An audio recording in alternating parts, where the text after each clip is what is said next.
Salut tout le monde, c'est Samar et bienvenue sur GoDevOps. Dans cette nouvelle vidéo, on commence à interagir directement avec les conteneurs et à comprendre leur cycle de vie, donc allons-y. Commençons avec la première commande, la commande podman.ps. Donc ici, cette commande, elle liste uniquement les conteneurs actifs sur la machine. On peut y voir clairement l'identifiant des conteneurs, l'image utilisée, le statut et les ports exposés. Et un point important, c'est que podman.ps, elle ne montre que les conteneurs en cours d'exécution. Donc dès qu'un conteneur il s'arrête, il disparaît de cette liste. On peut rajouter l'option A à cette commande, donc podman.ps-A. Et là, cette option, elle signifie afficher tous les conteneurs, y compris ceux qui sont arrêtés. Donc podman.ps, ça montre que les conteneurs actifs, et podman.ps-A, ça montre tous les conteneurs. Maintenant, on va arrêter un conteneur, donc avec la commande podman-stop. Et là, on peut mettre ou bien l'identifiant du conteneur ou bien le nom du conteneur. Donc là, je vais prendre un exemple d'un conteneur.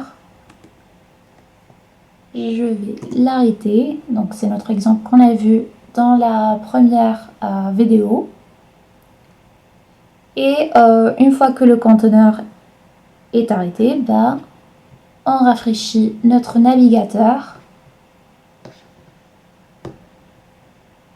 Donc ici, le service ne répond plus car le processus dans le conteneur est arrêté.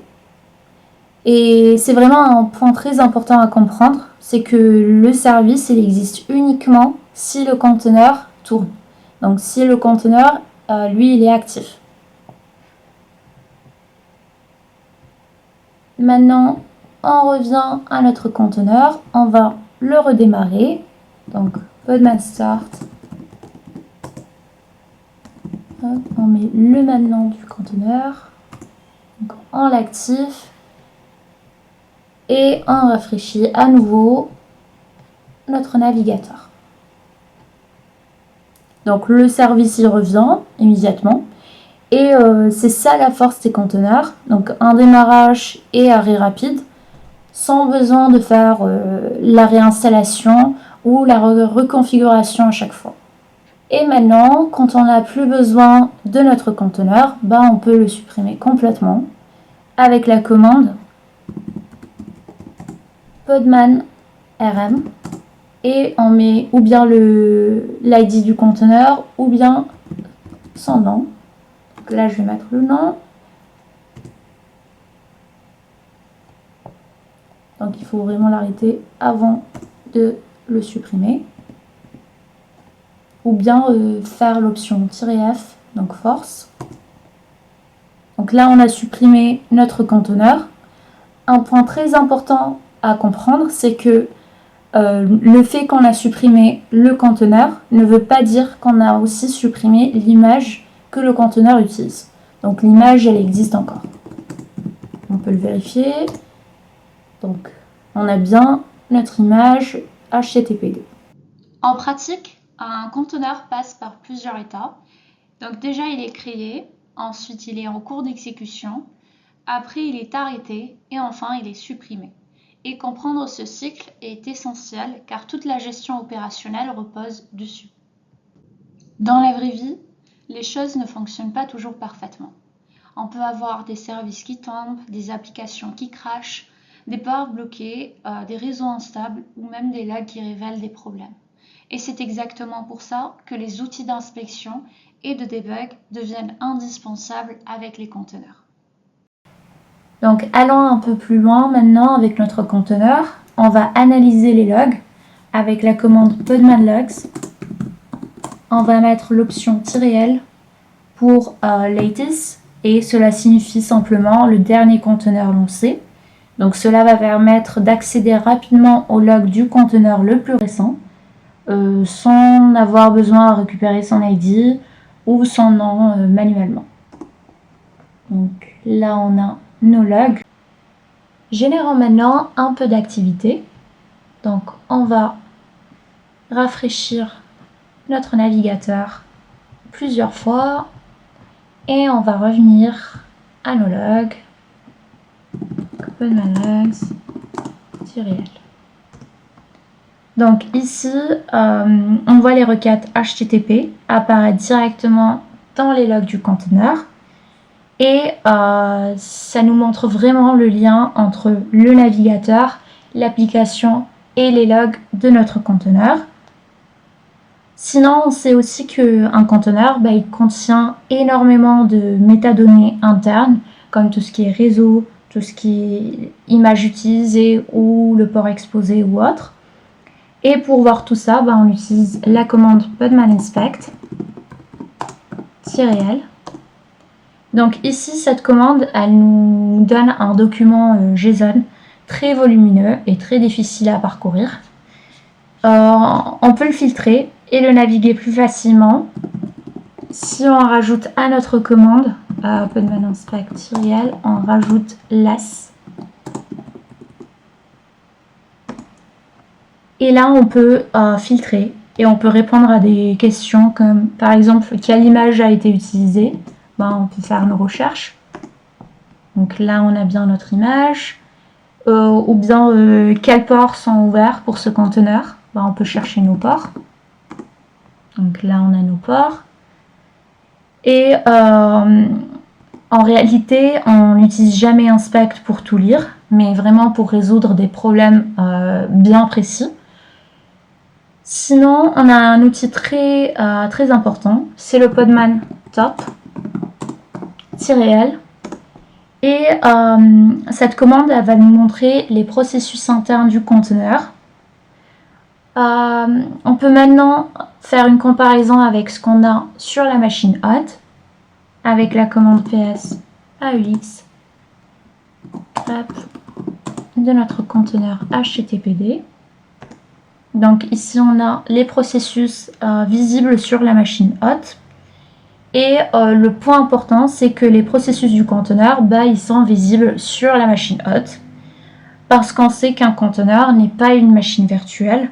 Il s'agit vraiment d'un processus Linux qui est isolé par le noyau.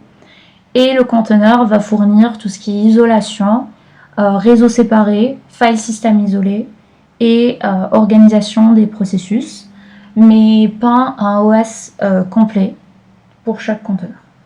Dans la plupart des applications conteneurisées, les logs sont envoyés directement vers la sortie standard stdout et la sortie d'erreur standard str. Et en pratique, c'est un point très important. Les conteneurs, ils sont conçus pour exposer leurs logs directement au lieu de les disperser dans différents fichiers sur le système. Et ça rend le debugging, le monitoring et le troubleshooting beaucoup plus simple et centralisé. Donc faisons un test de comportement. On va comparer le comportement de deux conteneurs. On va commencer par un premier conteneur. Donc ce sera un conteneur Alpine.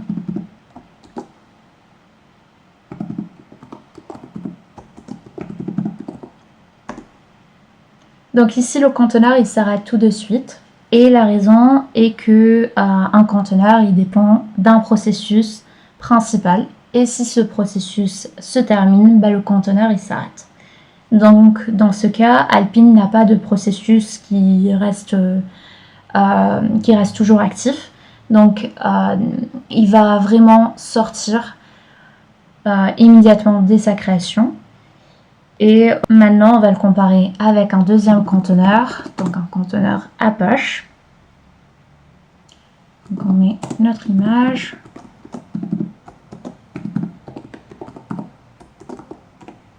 HTTPD. Et ici, le conteneur Apache il reste actif parce que le processus HTTPD continue de tourner en foreground, donc on peut le voir à la dernière ligne. Et donc, la règle, c'est vraiment simple. Pas de processus actif, pas de conteneur actif. On essaye maintenant de relancer un service sur le même port que le conteneur qu'on a créé sur la première vidéo. Donc, ce qu'on va faire, c'est un podman run qui utilise les mêmes ports, donc 80, 80, 80. Et on va changer d'image, on va utiliser une image NGX. Donc ici, on reçoit une erreur immédiate. Donc le port 80-80 est déjà utilisé. Et vraiment, deux processus ne peuvent pas écouter sur le même port hot. En vraie vie, dans ce cas d'erreur, on est censé chercher et identifier le processus qui utilise ce port. Et pour faire, on utilise la commande ss-tulpn. Donc là, on a les ports en écoute et on voit clairement quel processus utilise le port 80-80. Donc, c'est ce qu'on fait en vraie vie. Et du coup, là, on a vu un problème classique de conflit de port. Donc, le problème ici ne vient pas de Podman, mais c'est simplement une ressource système qui est déjà occupée. Et c'est exactement ça, le travail en environnement réel. Donc, on est censé analyser, comprendre les erreurs et trouver la cause racine au lieu de relancer au hasard des commandes Podman Run. Maintenant, on comprend comment les conteneurs fonctionnent, comment les inspecter, comment les débugger et comment analyser leur comportement. Mais une question essentielle reste ouverte, c'est d'où viennent ces images qui nous permettent de créer les conteneurs. Et c'est exactement ce qu'on va voir dans la prochaine vidéo. Sinon, si cette vidéo vous a plu, n'hésitez pas à liker, à vous abonner et je vous laisse et à la prochaine.